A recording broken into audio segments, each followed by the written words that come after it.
Simbahan natin ng San Ignacio de Loyola. Ito na yung stage natin na paganda na pala. Mas inangat na. Kap, good morning! Ang ating masipag na kapitan dito, ayan. Nag-aayos sila dito sa ating bagong ginagawa pala na barangay hall. Ito yung purok uno. Kita nyo, sira na. Mga idol natin, good morning! Pati yung kanilang pantalan, kuhanan na natin kaso medyo malalim. Hanggang binti pala rito. Pumunta tayo doon. Ito naman ang ating nilalakaran. Hanggang binti at kulay chocolate. Tubig. Parte ng nilalakaran natin, siyempre, itong uno na to, ano pa rin eh, lubog pa rin eh. Pero alam kong tinaas na rin to. Kaya lang dito sa may parte na to papunta sa dos, mababa pa rin. Mga idol natin, mataas na yung bahay nila. Sinagad na nila yung taas.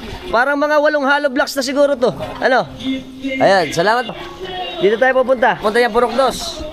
At eto yung papunta sa Pantalan. Kung gusto niyo po ng mga long form video natin, puntahan niyo na ako sa Alpax TV sa YouTube para makita niyo yung buong detalye ng ating mga vlog. Until next time. Bye-bye.